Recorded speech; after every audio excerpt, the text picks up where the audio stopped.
All right. Good evening, everyone. The fuck today? Hello. Good to see you. We'll give everybody a few minutes here to chime in. Your DM looked like an interesting person to fuck today. That was not what I was expecting, just to let you know.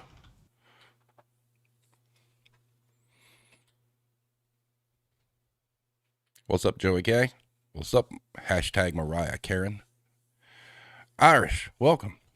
I hope you've got some rest. All right, we're going to get started. What's up, Russell? Tonight, we have Alki Historiker with us. I actually discovered him, I think, via Berserk. And then I went to his YouTube page and was like, wow, I need to have this gentleman on because his video series on unions is absolutely excellent. Excellent. So, having said that, Alki, introduce yourself. Tell us a little bit about yourself, how you got involved in all this, and we will go from there, my friend. Okay. Hi, I'm Alki. Usually just go by Alki, so you can call me that.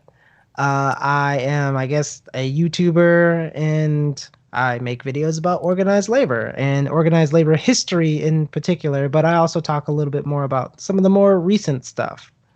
But a little bit more about me personally.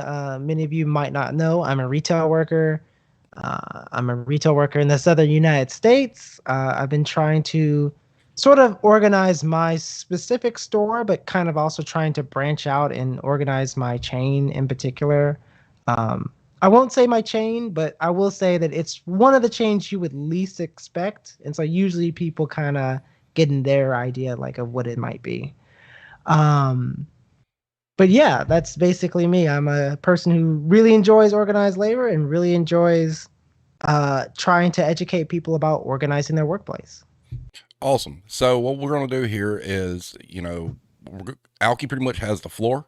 What we're going to do is if we have questions come in and whatnot, Alki, I'll let you know. I'll be like, hey, we've got such and such in the chat, wants to know, and we'll kind of go from there. But I think what we're going to do is we're going to start off with what unions are not and let him kind of explain, some of the myths and misconceptions about unions.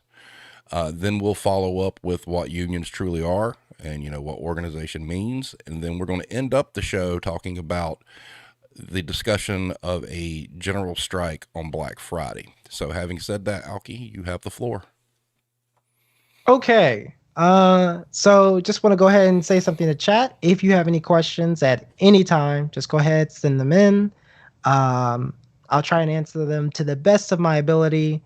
I just want to go ahead and say, like, I'm not an expert on this, but to be honest with you, most people who do this, it's a learning experience. A lot of the people, especially who are a lot younger, we're all learning.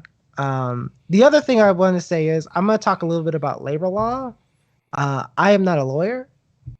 Anytime I talk about labor law on my channel, I will make a disclaimer. I am not a lawyer. However, I have read quite a bit into labor law, and I will, you generally speaking, try and steer you in a way that you can avoid the law. That being said, more or less, you're not trying to get involved with the law and trying to do everything solid, through solidarity. And if you have to get the law involved, then you have information on how to do that. But anyway, let's talk about what unions aren't, right? And so union myths are highly prevalent, obviously, within our society, especially in the South. I'm from the Southeast, and I can tell you that some of the union myths that you hear are just, they're just wild, to be honest with you. But that's just generally the union atmosphere that we live in. So I think probably one of the best ones to start out with is unions as a third party, right? Um, a lot of people, if you've worked retail and at any point your employer has discussed a union, they always describe the union as a third party. Oh, you're bringing in this union and they're going to make everything difficult and, this, that, and the other thing. So what's the truth? The truth is that no, unions are not a third party, right? Unions are simply just the workers coming together to collective bargain, right? And so unions, as in workers in the workplace, will affiliate themselves with a larger union, right? That could be the Teamsters or any other sort of union. But unions are not third parties. They are simply just the workers. And we'll expand on that a little bit. Another myth that I I see a lot is unions will force you to strike. I've actually seen it at one of my former supervisors. He goes, if you bring a union in here, they tell you when to strike. You don't have any say. You have to strike. And I think this year has kind of shown that that's not really the truth. If you've been following the strike wave, you've noticed that people, they vote on the contract, and so they vote for when the strike ends. And the truth is that only the workers can decide to strike. The union can't tell you to do anything. They can't, force you to walk out. They can't really force you to do anything. Um, I think probably one of my favorite ones that I've seen more recently too is professionals don't need a union, and like engineers, any sort of skilled trade like that.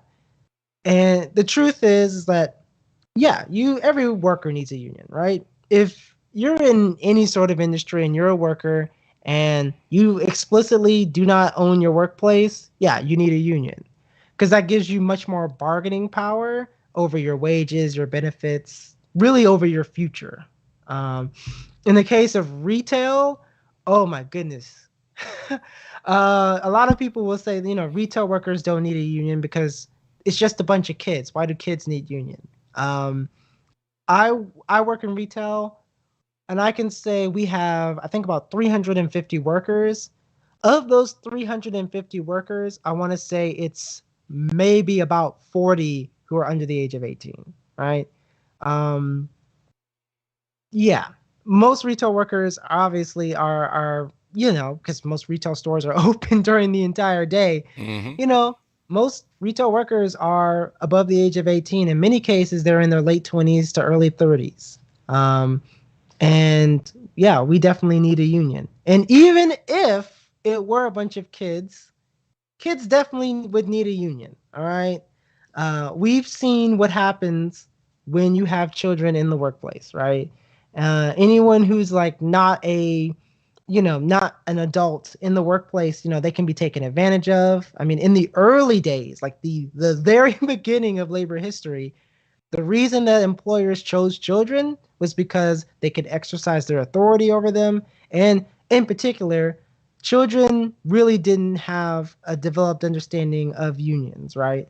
And so specifically chose them because they could pay them less. They didn't have to worry about unions, and children were brought up to respect authority. So, yeah, no matter who you are, if you're a worker, you need a union.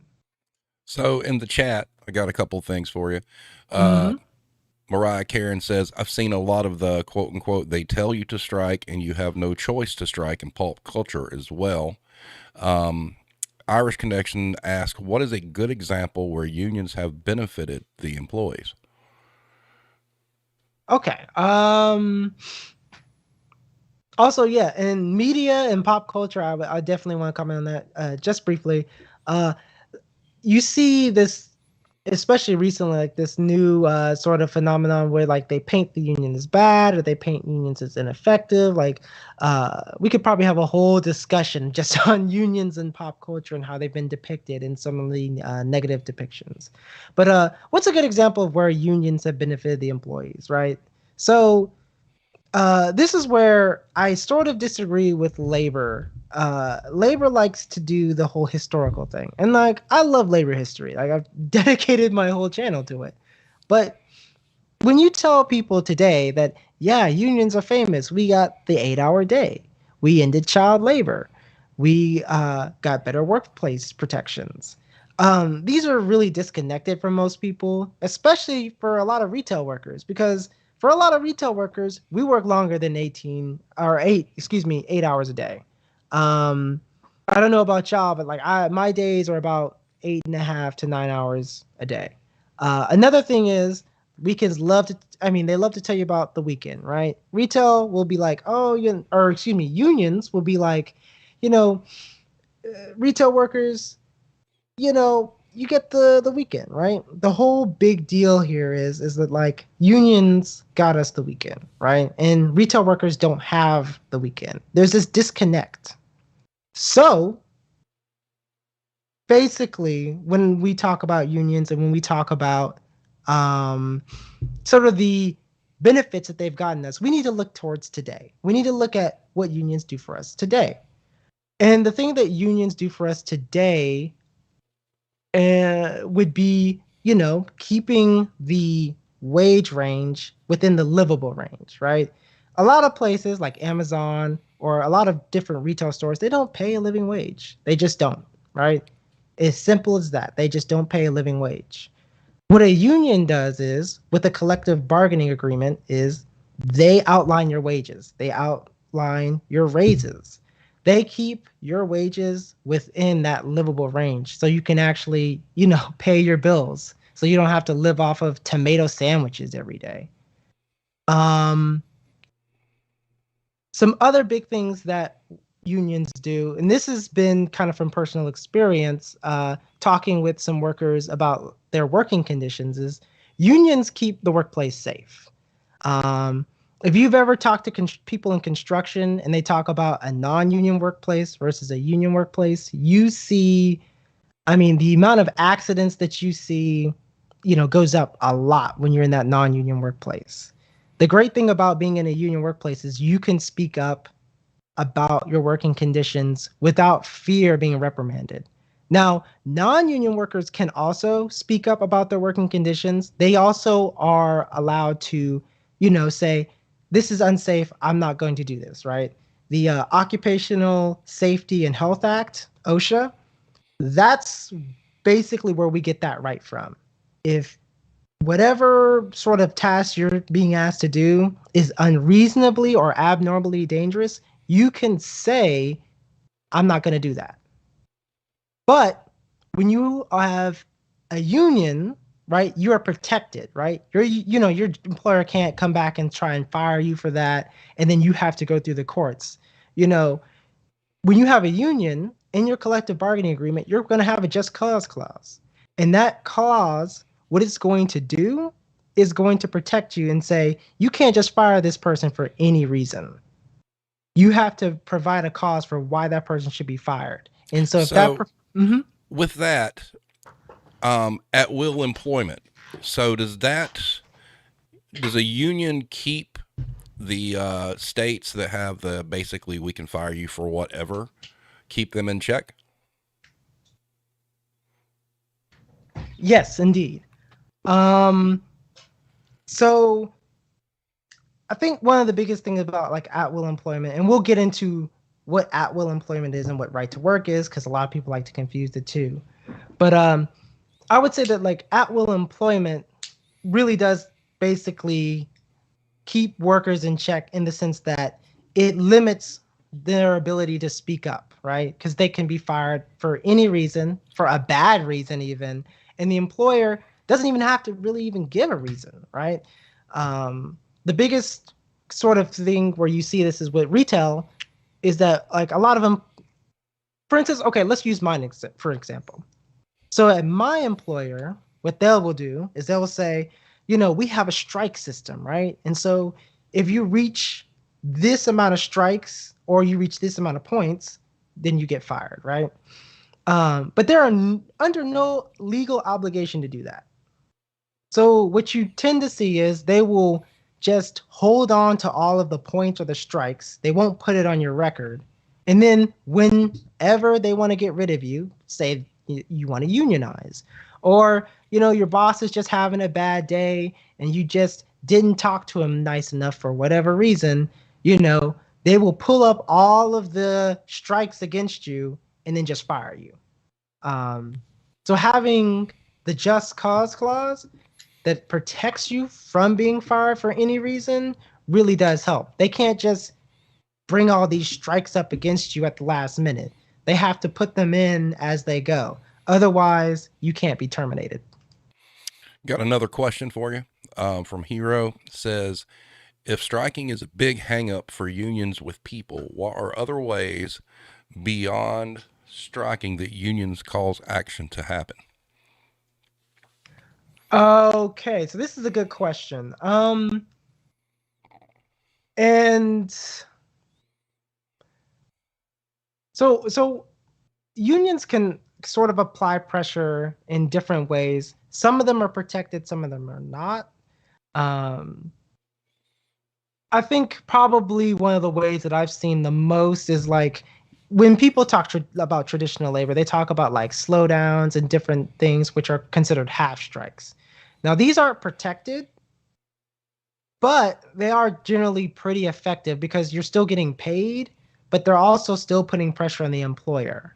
Um, One thing that's kind of interesting is you have what's called work to rule. It's a type of labor action. And this action, what it does basically is you only do the items that it outlined basically in your job description. So like let's say hypothetically, you know, you're a forklift driver.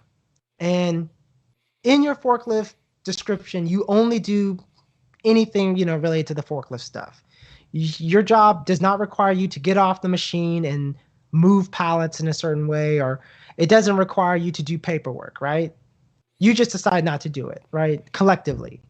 Um, and of course, this hangs up the employer and technically results in a slowdown, but it's a way for the union to kind of put pressure on the boss in a sometimes protected way, sometimes not. It really does depend.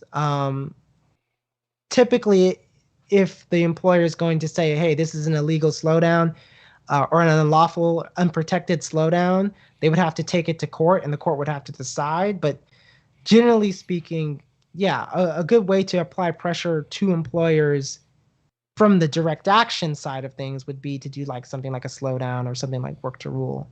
Um, but I mean, other ways that unions can apply pressure without doing any sort of action is like if you have a good steward and your steward is doing a good job of uh, bringing. 1 second.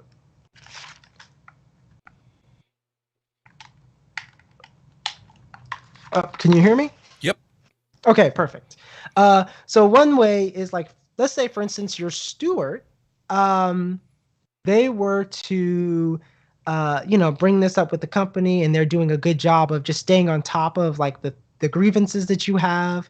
I mean, that can be a way that they can apply pressure to the company without really having to like rock the boat too much. At the end of the day, it really comes down to like how your union is set up, how good your steward is. Like, there's different ways that basically a lot of stewards can apply pressure to the company without really doing anything illegal or without really, rocking the boat too much. Right. Another question, real quick. I know this could be a very broad one, so you can condense this one as easy as you like. Why haven't the biggest retailers like Walmart, Amazon, and others unionized, in your opinion? In my opinion, I think it comes down. I would say it comes down to two reasons. One, and probably the biggest reason, is the union busting that they do. Um, And I like to divide up union busting into a couple of different like phases. And so you have sort of the pre-union drive sort of phase. And with this phase, here's what they do basically. They do all sorts of different actions, or they put certain rules in place, or they just do anything they can to get workers to believe they can't unionize, right? They tell them they can't unionize. They'll spread a whole bunch of myths, like the myths that we're talking about. In many ways, what they'll do is basically tell you like, hey, you can't share your wages, right? Which is unlawful. If you're not talking about your wages, then you're not finding the discrepancies between different, employees. There are folks at my retailer that are getting paid $2 or $3 more, and they just got hired than people who have been with the company almost 10 years, right? I'm hearing that a lot. Yeah, that's sort of a major trend in retail. Um, just deciding not to pay workers, who've been with the company for a long time, really the wages that they've earned. I talked with a coworker recently. I found out that they've been with the company, I think it'll be 8 years coming in February. And so we have sort of a range, right? And the range is for your position. They're only making 50 cents above the minimum. And they've been in that position the entire 8 years, and they've been 8 years with the company. Meanwhile, some of their coworkers are making $10 or $11.50 even, and they just got hired. Some of them just got hired within the past year. And if you're not sharing your wages, you would never know that, right? Yep. But once you start sharing your wages, then you find that out, right? So of course your employer is going to be like, you can't do that. They're going to do whatever they can, say whatever they can to prevent you from getting to the organizing stage or to prevent you from getting to the unionizing drive stage. Now, when you get to the unionizing drive stage, that's where all hell breaks loose. Yep. They bring in a union busting firm. Jackson Lewis is probably one of the most prominent ones, but there's thousands of them. There's at least a couple thousand. And basically, all their job is to do, they get paid, by the way, upwards of $1,000 a day to do this. Come in, advise the company on. Imagine if they just spent that money on raising your wages rather than bringing in a union buster. Like, that's how powerful unions are when workers come together and they actively fight for what they deserve, right? The fact that the employer is going to spend $1,000 a day for usually months, by the way, to bring in these people rather than just giving you the wages, like, that shows you just how powerful a union is. But anyway, they'll bring in this firm and they do these meetings. They're called captive audience meetings, and they basically lock you in a room. They don't actually lock you, but you have to go to these meetings or you can be terminated. And they basically tell you why a union is bad. They use all the myths. They say it's a third party. We're a family here. If they tell you we're a family here, then Run. yeah, you run or unionize. Things are bad.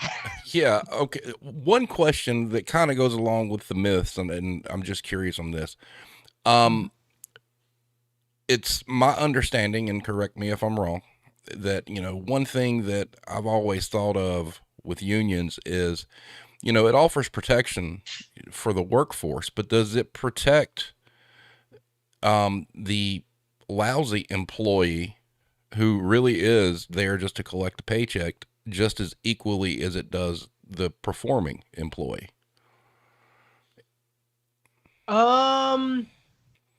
So you hear this a lot. They'll say, well, they'll protect lazy workers. They'll protect, workers who can go and they can sleep for half their shift, and it protects them. And truly it doesn't. Because again, it's just cause. So one of my favorite sort of stories that I once heard was somebody said, well, this guy would come in and he would spend 8 hours doing nothing and he would go home, right?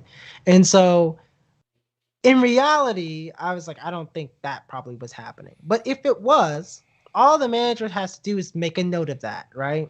And Right. so they can bring that up and say, hey, I caught so and so sleeping on the job. He's not doing his work, and I've noticed he's been doing this day after day after day. Generally, at that point, you've met just cause, right? This guy obviously isn't doing the work. He's not following, the protocol. And the union will still try and protect him in the sense that he did pay his dues technically, so he is entitled to some representation. But I mean, I've talked with people in unions who've even said, like, when they have a worker like that, they'll just be like, yeah, no, I mean, we can't really do anything for you. You're going to lose this case no matter what, right? They'll still give them something of a defense, but yeah, there's not really much they can do there. They've already met just cause. Another one from the chat, Greyhawk Raven as says, in my experience, I've seen union jobs that don't require workers to join, but still protect those non-union employees. What's the purpose of paying the union fee to be a member if they still protect non-union members? Okay, so this is good. This sort of moves us in the direction of right to work. Um, so that's basically the entire point of right to work, right? Right to work essentially says you cannot bargain for an agreement where everyone has to pay the dues, right? So like non-members do not have to pay dues in right to work states. And the whole point of that basically is to say, okay, you could talk to a worker, like the employer could talk to a worker and they said, well, you don't have to join the union. They're still going to represent you, but you don't even have to pay dues, right? It creates this basically a freeloader mentality, as some people call it. And the whole idea basically is that the less money that they're getting from dues, that's the less resources that the union has. And over time, unions will be exhausting resources to represent employees who basically are getting some benefit, less benefit over time, I should add, but they're getting some benefit from that. And so right to work basically creates that incentive. Why should I pay my dues if I'm still going to get represented, right? And obviously the answer to that is if you want good representation, your union has to have the resources to provide legal fees, to do some of the more bureaucratic stuff that, a lot of workers wouldn't be able to do or wouldn't have the time to do. So the argument, a lot of people would say, so yeah, why should I do that? If I live in a right to work state, why should I pay my dues? It's because over time, your union is going to get weaker and they won't be able to get you the higher wages that you want. They won't be able to get you the better benefits.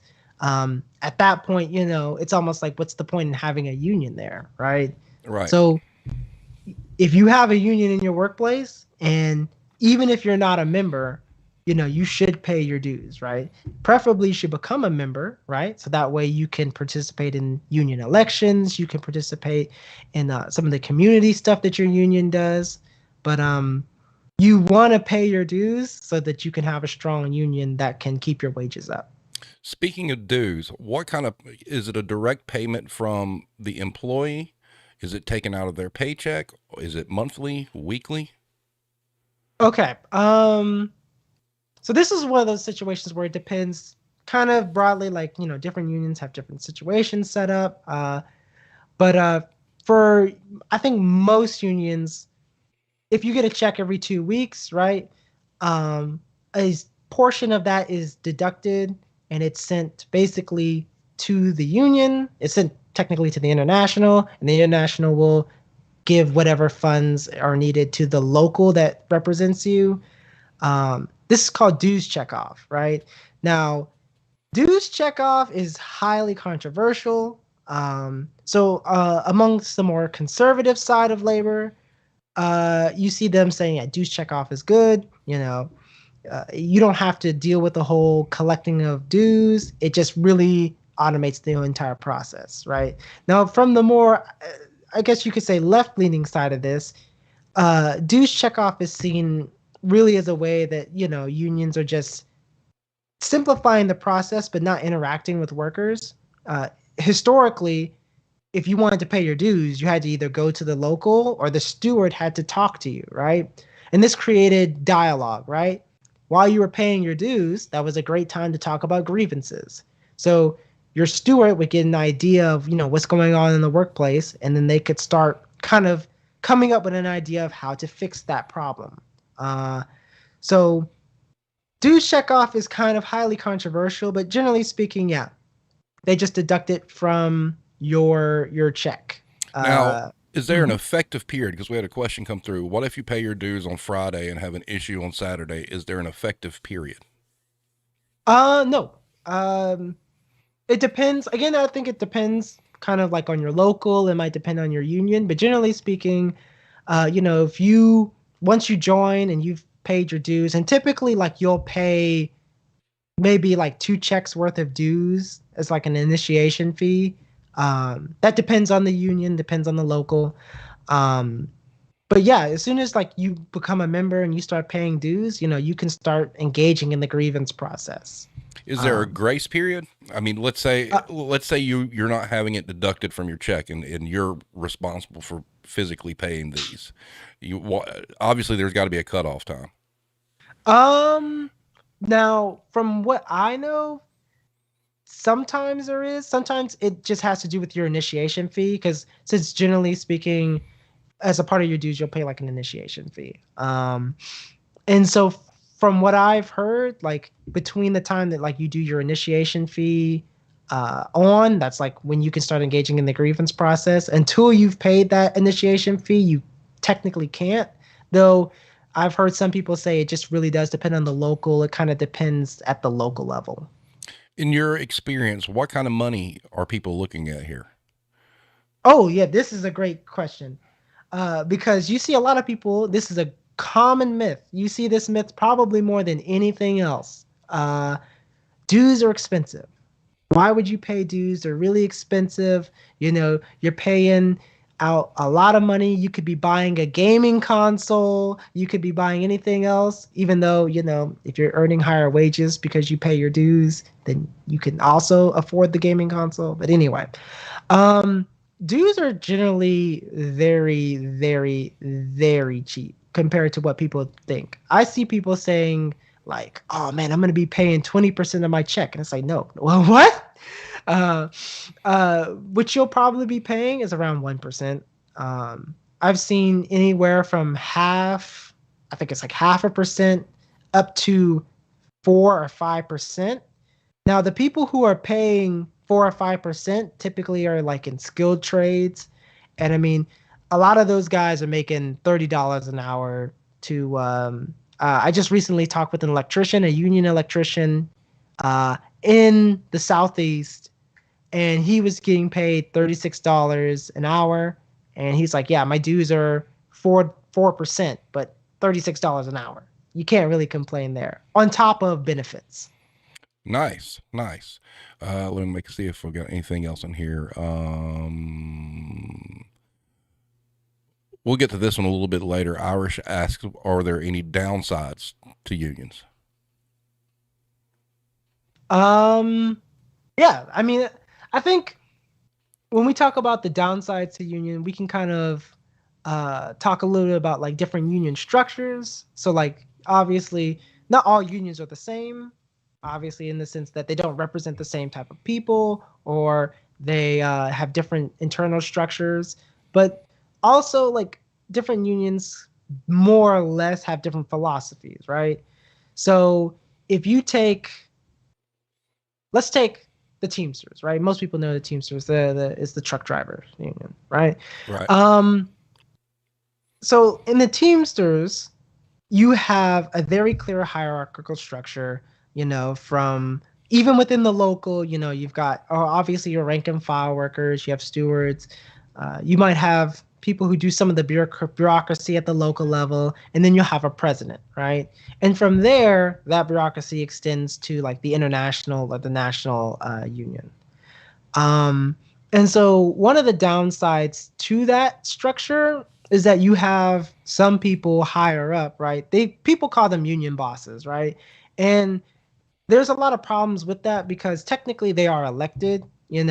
I would love to be in a position where I got to elect my boss, right? But these are people who are supposed to be leaders and they're supposed to be elected officials. And I think there are two big problems. There's the one problem that everyone is thinking of is corruption, right? Um, if you have people who are not rank and file and they have authority over people, that presents the potential for corruption. Um, and unions as a concept are not inherently corrupt, but people are corrupt. Let's be real.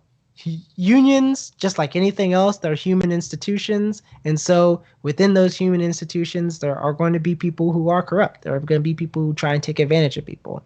And if you've ever kind of seen union members react to that, especially in the United Auto Workers, oh, they go off on these people. They do not like corrupt politicians taking money that should be used for collective bargaining or for strike funds and funneling it into something that it's not that, or pocketing it, right? So they go to town on those people, and so that structure inherently sort of creates those sort of situations. So that's kind of a downside to unions. Mhm. Another question. Oh, where did it go? So you said that it addresses wages, benefits, safety. Does it address anything else? The examples given would be like the good old boys club, promotions, harassment, mental health time off, those kind of things. Or are those things that would be negotiated during like the collective bargaining process? Yes. All of those things are typically, you can essentially bargain for anything, I guess, in theory, assuming your union is strong enough. But yeah, all of those things typically could go into a collective bargaining agreement. Um, Mental health is kind of like a one that I've been talking with some retail workers about and like seeing what they would want. And so I've been looking kind of at collective bargaining agreements that I've found that are publicly posted in the retail sector, particularly like in Canada. And like they typically try and plan for like, for instance, at my retailer, you're supposed to get 1 weekend a month, right? But generally that it sometimes happens, but some departments it doesn't. If you're a cashier, that almost never happens. So like in the collective bargaining agreement, they put in there that hey, workers must get 1 weekend a month, right? For mental health. Because we all know what if you've been a cashier and you've worked a weekend, you need a Mm-hmm. weekend off. You shouldn't be working 4 weekends a month. That's ridiculous. Or 5 weekends a month in some cases. That's just ridiculous. Some other things that like unions can put in their collective bargaining agreements. Um, One of the things that I kind of find interesting as well is kind of like looking at like your health benefits. Like if you get healthcare, and in retail, I know that is unfortunately way too few of us. If you do get your healthcare benefits, your union benefits are going to be better. They're also going to be a little bit less expensive, which is nice. A lot of retailers that have healthcare are trying to put more and more of the cost on the employees. So having a collective bargaining agreement keeps your costs lower than if you don't have a union. Oh, so like you could actually collective bargain for your premiums to go down or your out of pocket, whatever your pay periods are. Yeah. Mm-hmm. Oh, wow. Uh, one interesting thing as well on harassment. So that wouldn't necessarily be a part of the collective bargaining agreement. It might be like if say like in theory you could bargain for that. You could say, hey, if someone has a history of misconduct, we want this person to be able to be removed and create a process for that. And if the employer agrees to that, like that would be amazing. I don't know how often employers would do that. I imagine they wouldn't.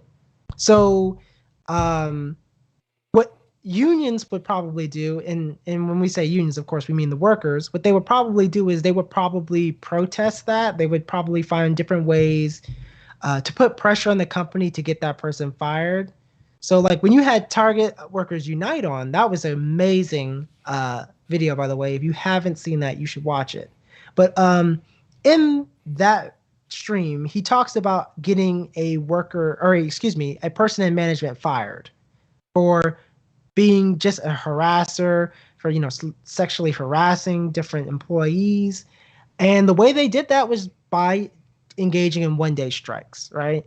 Another way they did it was just really talking to employees and also talking to customers and saying, hey, this guy who works at our workplace, who's a manager, is abusing us, and getting sympathy, public sympathy on their side. And so that's a way to effectively get what you need as well. Like there's a lot of different avenues outside of the collective bargaining process or out of the agreement to get what you want. Awesome. Mm-hmm. Okay, so you got any other really important myths that we haven't hit? Um, yes, I do actually. Okay. Um, One of the big ones that I see pop up every so often is you get people who say like, "Ah, unions are only for miners and plumbers," right? And a lot of people say that's where most workers who are in unions are. And I want to say that is not the case, right? Most workers who are represented by a union, believe it or not, are teachers, right? The biggest union in the United States is the teachers union. It's the National Education Association of the United States. They represent teachers, bus drivers, cafeteria workers, a whole bunch of different people in the education industry, as my friend unfortunately calls it. Um, on top of that, the next biggest one is the Service Employees International Union. Now, service employees, you might be thinking, well, they would represent retail workers, right? Well, no, they represent mainly workers in the health and care industry, professional or not professional. They represent a lot of nurses. They represent actually a large different bunch of industries. They represent, for instance, like law enforcement. They represent janitorial staff, anyone who provides like a service, more or less. Like a public service, basically. Yes, and then the fifth largest union in the United States represents retail workers. It's the United Food and Commercial Workers. Um, so when people tell you that like, oh, unions are only necessary for plumbers or electricians or miners, that's not the truth. Most employees and most union workers are not actually in mines or not in factories. Um, a couple of other myths. I think these are kind of the last two big ones. These are the last two. These last two are the ones that you'll see a lot in coming days, especially as we get closer to Black Friday. Is like unions hurt the economy, right? They say, oh, it causes inflation. Unions just overall hurt the economy, and this is not true. It's not true, one, because you can look at the Nordic model. You can look at Nordic countries that have strong unions, and they also have pretty strong economies.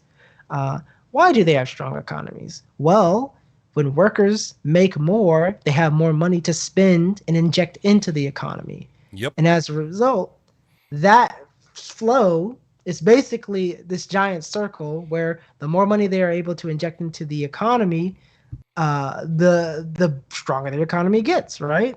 It's this weird idea that people think that unions would hurt the economy. Workers having more money, what are they going to do? They just going to sit on that money? Well, unfortunately, they're not like Elon Musk. They can't just sit on that money and do Right. nothing with it or spend it on, crypto or whatever. The fact is, people buy food, they got to spend it on rent, they got to spend it on different things, and that stimulates the economy. Mhm. Oh, go ahead. Last one. This is the biggest one that I see in regards to politics, because a lot of people talk about how unions are political, and one thing is, if you're complaining about unions being political, I don't like unions kind of choosing a side when it comes to political parties.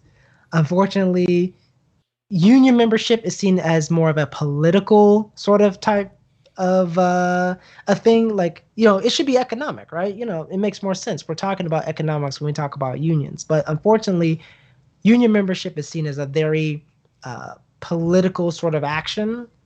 But you see a lot of people say, well, unions are going to use my dues and they're going to send it to the Democrats. No, that's that's not how that happens. That's actually illegal. Unions are not allowed to take any dues money and give it to any sort of federal election campaign. That's against the law. I've talked with a couple of guys. One guy is a president. He's David Story. If you ever listen to the Labor Valley Report, and he talks about getting audited twice a year to ensure that every penny of the money that's collected via the union via dues, that is only used in the collective bargaining process or the bureaucracy that they need. Now, you'll probably think, well, unions do lobby, right? They do actually give money to political campaigns. The way that they do that is they will ask for donations from their members and from non-members. That money gets funneled through a super PAC, and then that money through the super PAC goes to political campaigns or goes towards lobbying. That's the only way that they can do that. And again, no dues money can go towards that. That's only donations that they can ask for. Awesome. Okay, so now tell us what unions truly are. Okay. So what is a union, right? I think we've been talking about unions all this time, well over 30 minutes, and you're probably thinking, like, I know what a union is. Most of us learned about unions in school. We have this concept that we know what a union is. And what a union is truly is an association of workers, two or more, coming together to achieve common goals. This sounds really vague and really broad, but the truth is that really unions, as long as you have at least two people in a workplace trying to improve their workplace, fighting for whatever goals, be it in the workplace or outside of the workplace, that is a union. Um, and you see a lot of people who think that in order to have a union, you have to be in the Teamsters, you got to be in the SEIU, you got to be in any sort of national or international union. That's not how that works. You and your workers, or you and your coworkers, can decide, hey, we don't want to go that route. We want to go what we call solidarity unionism or rank and file unionism.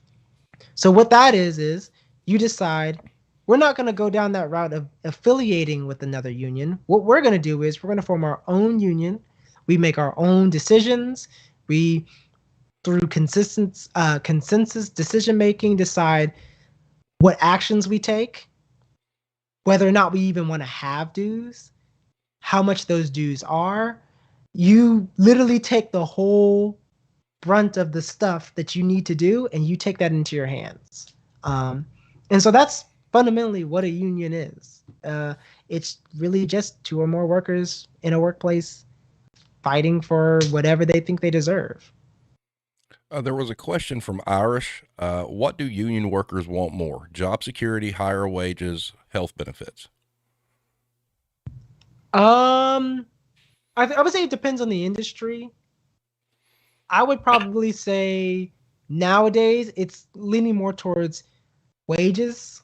Um, and wages have stagnated. And you've probably, if you've familiar with Bernie Sanders and how he's talked about how wages have stagnated since the 80s, a big thing that people are looking for now is just really higher wages. You see that especially in retail. A lot of retail workers are not making a livable wage. So when retail workers or various different other workers, they come together and they form that union, that's their biggest thing, is getting that wage raise. Now, in other industries, it might be job security. I would definitely say, for instance, in like the automotive industry, that is a big thing, right? Job security. And what they are really talking about is not having my job sent overseas. And unions haven't exactly, they've had a decent track record with being able to prevent certain jobs from going overseas. But for a lot of manufacturing jobs, it's been incredibly difficult to keep those jobs in the United States. So in any sort of manufacturing industry, job security might be the thing that they go for the most. Um, Health benefits is definitely in industries where either they generally don't have health benefits. So retail is a big one. A lot of retail workers who are represented either by the Teamsters or by the UFCW, like that's a big thing that they want, is they want a good healthcare system, and they want their healthcare premiums not to be too high. Um, so it depends on the industry, but I would say right now, if we're talking, is wages. I have a great question for you from the chat. Okay. Mariah Karen says, if my employer is ahead of the curve, i.e., offers a livable wage, good benefits, PTO, etc., is it still advantageous to join a union? Okay, this is a great question. Yes. So, and I've actually had coworkers say, "Well, I like the benefits that I'm getting. I like the pay that I'm getting. Why should I join a union?" And I always tell them this: you like your pay today, but if your pay does not significantly increase or doesn't at least increase with inflation, then every year you're getting a pay cut.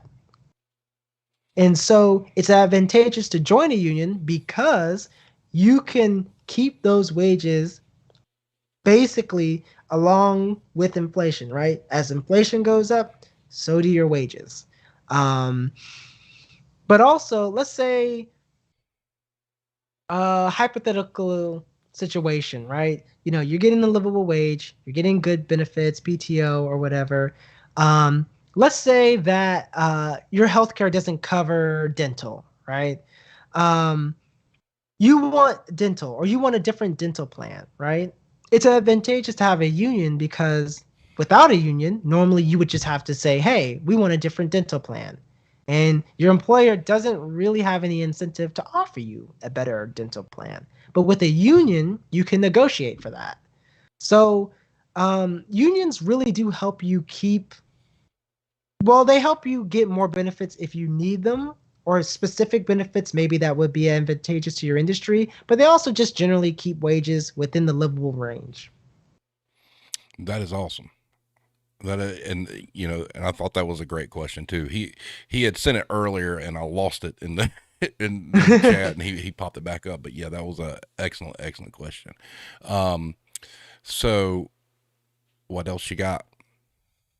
um okay, I want to talk a little bit about forming a union. And just more broadly, um it can be incredibly difficult to talk about specific industries. But let's talk about retail, right?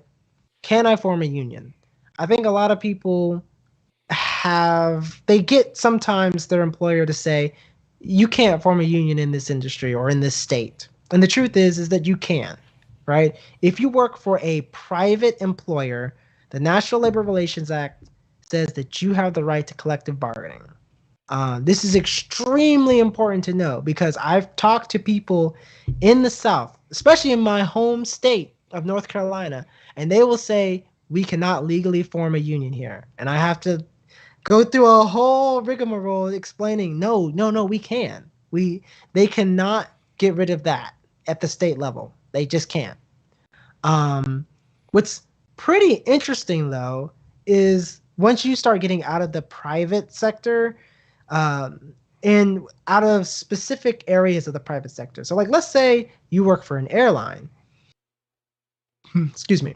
If you work for an airline or you work for a railroad and you do any sort of like interstate type of job, you're not covered by that act, the National Labor Relations Act. You're covered by the Railway Labor Act, and that's where things get a little dicey because you technically just cannot strike, right? You can't even just vote to strike.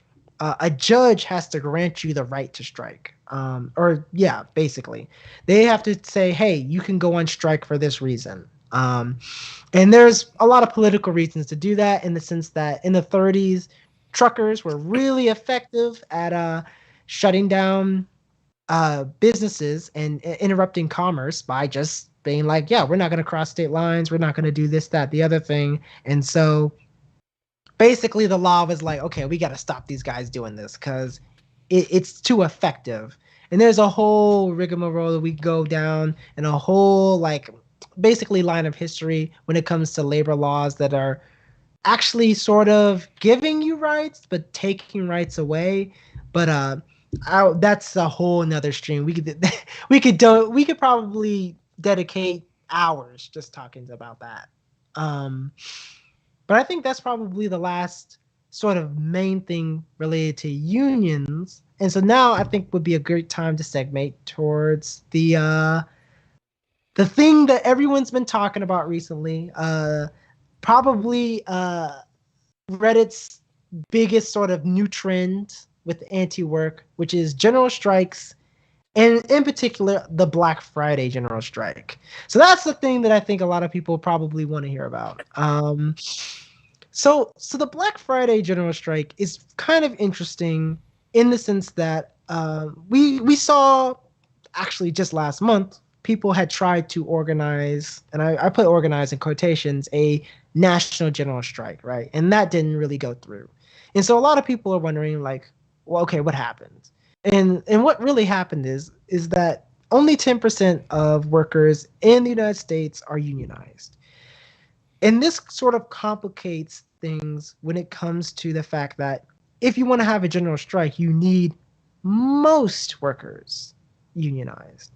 Now, one thing I will say is that it's possible to organize a large amount of workers in a short amount of time. In the lead up to the 1892 New Orleans general strike, you saw a lot of workers who weren't in unions join unions. In 1934, in Minneapolis, following a general strike, a whole bunch of truckers decided, hey, this is a good time to join a union. This union is a fighting union. We got to join. Their union membership went up by thousands in the months following, which actually resulted in 2 more general strikes. If you're interested in that, by the way, you can go to my channel and actually see videos on these 2 general strikes I've talked about. And so I'm sort of torn on the Black Friday general strike in the sense that I think a Black Friday general strike is a good idea. I think the idea of doing a action on a day where employers expect to make a large amount of profit is a good idea. This is why you see, for instance, workers in the Wirecutter Union, which the Wirecutter Union is the union that represents the New York Times workers. They are planning a Black Friday strike because that's basically the most profitable day of the year. And they want the New York Times to recognize their union and collectively bargain fairly, which the New York Times refuses to do. So I think that, right, doing a Black Friday action is good. What I don't support is sort of just declaring the action and not organizing. I think there are a lot of drawbacks to doing that in the sense that at best nothing happens, right? Nobody walks out and you kind of sort of missed an interesting opportunity to potentially get higher wages in the workplace or, bring up grievances and try and get those settled. At worst, it sort of puts a target on your back, right? When you're forming a union, you're secretive about it. It's like a secret society. And you do this because you want to delay as much of the union busting process as possible. You don't want your employer finding out that you're doing all this because as soon as they do, they're going to figure out what they need to do to shut it down, be it legal or illegal. They will fire people who are organizing rather than firing everybody because at the end of the day, it makes it a lot more sense and makes it a lot more justifiable to just fire 1 or 2 organizers than to fire, 10 employees. Sometimes they don't even fire anyone. They just start calling people into HR and scaring them that way. And so my sort of thing that I don't want to see is I don't want to see retail workers walking out without having organized. And I mean, organized is simple as really just talking with your coworkers, talking about what's wrong in the workplace, right? Hey, we haven't gotten a good raise wage in 2 years. Last year I didn't even get a raise, even though we were raising record profits for the company. We didn't get a raise. So that's something that if, for instance, you didn't get a raise or you have other grievances, you should bring up with your employees and start talking about, hey, what if we decided to form a rank and file union? Hey, what if we coordinated with other departments and we decide we're not going to work? Or, you call in and you say, hey, if you do not raise our wages by Black Friday, we walk out Black Friday, right? Doing that, I can guarantee you, is a lot more effective, right? It puts a lot more pressure on the employer. I mean, canceling Black Friday in general is just a good idea just because how much of a hell day that is. But putting yourself in the position to get something out of the strike is what you want to do. And so that's why I think I'm not against people calling for, hey, we should do a strike. But what I'm against is people just sort of rushing into it because there are consequences for our actions. Unfortunately, employers have a lot more power that they can leverage over us. And so we want to develop and build our power as much as possible before we reveal ourselves. So I would think, in all honesty, for people that are really pushing for that, to me, from a common sense standpoint, we'd be looking at planning now for next year. Yes, I would say for a national effort, definitely.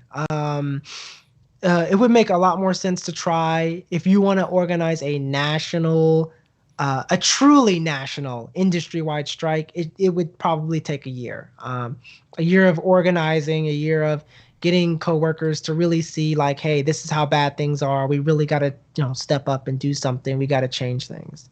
Now, I will say that if you're doing something local, like in your workplace, maybe within, like if you work at Best Buy and there's two Best Buys in your city, maybe if you two different Best Buys coordinated, you might be able to actually pull something off this year. But I think for a national thing, I think whenever people hear the term general strike, they think a national general strike. And we've never really had a national general strike. The closest we've ever come was in like 1877, and that was national in scale and not national in coordination. Um, Truly, if we want to have a Black Friday general strike, I would say two things. I would say we need to start organizing now and start agitating people and engaging in the organizing process and learning how to organize. I would say that there's two resources if you want to learn how to organize. There is UOC, which is the Emergency Workers Organizing Committee. Uh, they do a training. I would definitely say that if you are trying to get people involved and maybe people aren't very political, that might be the route to go. Especially even though it's organized by the DESA and UE, it's not super political, and I mean even then, the optics look good, right? For a lot of people who maybe are like scared that like they're gonna do communism like by unionizing, that's definitely the route to go. The better training, in my personal opinion, is the IWW's training. They do Organizer Training 101, which you can sign up for. Um, if you actually go to their website, you can go down to the bottom and reach out to an organizer, and they can help set that up. The two reasons why I like the IWW's model better is it does a better job of just showing you how to create a rank and file union, which is if you're going to do a national general strike, going to have to be done at the rank and file level. Um, and the other reason I would say is that it's a shorter course. It's like 4 days over the course of a month. And it's via Zoom meeting, and it's really accessible. The cool thing about it is you can get your coworkers involved. It's a good idea to try and get, hey, I'm gonna do this Zoom meeting, and we're gonna learn how to maybe improve things in our workplace. Does anybody want to take it with me? Like that strategy could be really effective. You could build an organizing committee in your job of two people who know how to organize, and then you could start building the foundation for that retail strike in every retail store in America if we start at that level. Um, so yeah, I definitely think that if we want the national general strike, we need to start organizing now. Basically, we Right. still have to, we have to start forming a union. I mean, I think it's really that simple. You can't have a general strike without unions. You need that organization. You need a lot more. Like you need mutual aid if you're going to do it for more than a day. I would say a Black Friday strike really either needs to be a day or potentially what you could do is maybe do it that Friday and then do it Cyber Monday as well. Um, but the needs really end up coming down to how your workplace is organized, right? That all that stuff you're gonna plan at the local level. But yeah, if we want to see a national general strike, which I mean, I want to see one. Like that's my politics, y'all. I would love to see a general strike in the retail industry where we say, hey, listen, you're gonna pay us. You're gonna pay us for all the hardship that we dealt with, not just during the pandemic, but for all those years that in decades really that you haven't raised wages. I'd love to see that. I would But too. we just have yeah, I think we just have to start organizing now. I do believe And Black Friday would be the most effective, obviously, because that's a big punch in the pocketbook. But like, to your point, you're absolutely correct. That's something that you start now for next year, to make it impactful. And like Hero said in the comments, I see a lot of talk online about just walking out, but not any discussion about any specific goal to be achieved other than basically flipping off the company. And if you're going to do something this powerful, you do it, for personal gains. I mean, you better benefits, better pay, you know, there's, like honestly, if this was a movement that started now, kind of underground recruiting people or whatnot, boy, they think this Black Friday is rough with supply chain issues. Can you imagine that bombshell next year? Oh yeah, definitely. Um, Kind of to further add to that, actually, I think one thing that would be effective for doing like retail is like a lot of people are looking at this at the store level. Like, oh, can you hear me?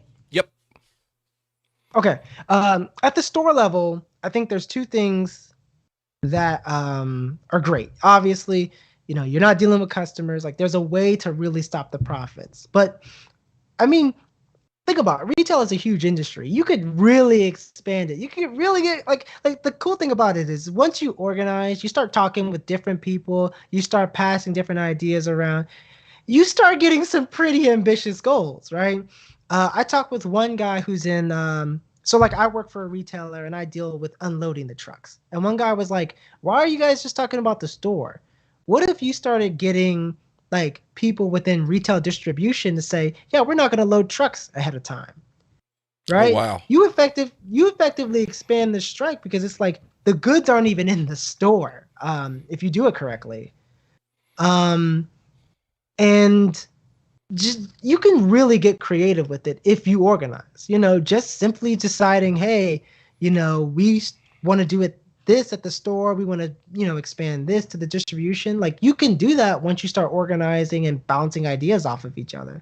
But I think that um, we just don't want to rush it. I think rushing a general strike is bad because we have examples. We have one particular example of a general strike that was kind of rushed and it failed.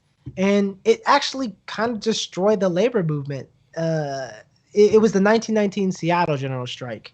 And I mean, if you look at the 20-year period after, I mean, it really destroyed the labor movement in Seattle for years.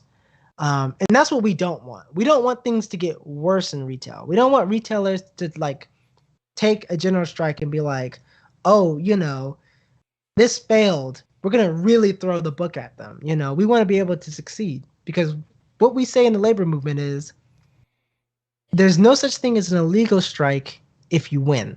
So the whole thing is we got to plan to win, right? Because if you win, sure, there'll still be consequences. Don't get me wrong. Like there still could be legal consequences. There could be, people still could lose their jobs. But you have to think about not just the gains that you would get from winning, but the movement you could build from winning. That is awesome. I've got to read this for you. All right. So Hero says, thank Alki for talking with us. The passion of what's being shared really shows through. Where does that passion come from? Just a desire to help people or a particular event that motivated you? Um, this is a good question. And thank you for having me, of course. I mean, this has been great. You don't really get to talk about retail workplace organizing very often, and so this is great. This is the type of conversations that build a movement. But the passion it comes a little bit from my obsession with history. I just love history. I love organized labor history. I've always really just had a deep passion for that and just telling people about what we achieved in the labor movement and what we could achieve. But also part of it is, I think, a desire to just sort of help people, especially in my industry, in retail, see that we can build a movement and we can get the wages we deserve. It is heartbreaking to talk to workers who leave the company and their reason for leaving isn't because they hate the company or they hate the management. It's literally just because they cannot afford to work there anymore. Um, and so that pushes me every day to help build a better retail store, but also just to build a movement that can get people what they deserve. I tell you what, my friend, this has been absolutely fascinating. This stuff is you make a great point. There's not a lot of talk or conversations like this that we can actually access where people talk about retail and unionizing. We've discussed via messaging how hard it is, especially in the southeast, and Oh yeah. and you're right. Conversations like this, these are the building blocks to building something better. And I would love to have you on again. Any topic that you come across, that you feel is appropriate, you let me know, and we'll do another one. I've got no problem with that because, like I said, it's just been amazing. Listen to you explain all this stuff, and there's a lot of people that will watch this or hear this later that have no clue what it's about and actually get something out of it and start learning things. And I think that's a huge step in the right direction.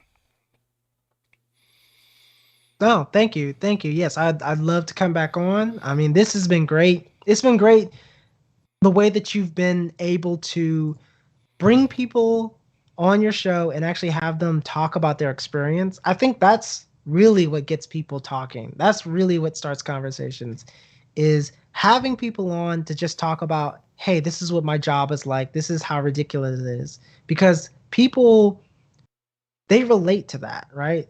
Yep. It becomes personal for them, and that's how we start building movements, and in retail especially, having solidarity with people, be it not just within your company but within the industry. It's yeah, this stuff like this really does build movements. It really does help. Well, I thank you for being part of the family because, like I've said, everybody who comes on, you're part of the family at that point. So it's awesome. And, to your point, I mean, really and truly, I mean, that's kind of why, I do this. I mean, my time in retail's done. This isn't about me. It's about, conversations with people and giving them a platform to talk about maybe things they wouldn't talk about before, because as it, my personal opinion still is that the retail industry right now is a garbage profession because of the mistreatment of different people and the wages. I mean, there's all sorts of stats and everything. We've seen all that stuff, but this is a people movement. This isn't a deal like, hey, look at me, I've got a show. No, this is all about the field, and people like you that have the passion, like you said, for organized labor and whatnot. You help with that. You never know who's going to stumble across the video or stumble across the podcast later and whatnot, and it could actually change somebody for the good. And it's conversations like and having guests on like you that make it even more worth it to do this 1, 2, 3 times a week. So, I really, really, really thank you. And we will have you back on again. The feedback in the chat's been fantastic. I knew this would be great because I've watched your videos, and everybody go to his YouTube channel because it's stout. This man knows his stuff. So go be an Alki fan. It's worth it. I promise you. So, but anyway, we're sitting at an hour 13. I think this has been fantastic. This will not be the last time you hear from Alki. So, like I said, Alki, if you got something that comes up, like if all of a sudden you have an idea, he's like, hey, what do you think about talking about such and such? Yep, come on, we'll do it. So it'll be worth it. So, you have any last words for everybody? Yes, of course. Organize your workplace. Consider joining the IWW. I always have to plug my union. I mean, they've helped me the most when it comes to just trying to organize my workplace. And if you have questions, feel free to reach out to me on Twitter. My DMs are open. If I can't answer it right away, I will try and find the answer. And, just if you have questions ever, just, find a way to either get out to me or, we can do like a whole Q&A session. I'd love to do that. We can. Hey, I'm looking to fill up the rest of the year, so I'll be talking with you about that here in a few days. All right. Okay. Definitely. Awesome. But yeah, thank you for having me on. This was amazing. I love your community. this is this has honestly been an honor. Thank you. Well, it's been an honor having you. So thank you so much. And everybody, I'm not sure what we're doing for the next one. It'll be fun. I've been taking suggestions. I did get a suggestion talking about how people get trapped in retail and not able to leave because it's like a cult. That might actually be a good one. That goes back to Irish's whole being married to an unfaithful job. So we might do that. But anyway, guys, thank you everybody for turning out tonight. Thank you, Alki, for being on, and we will see you next time.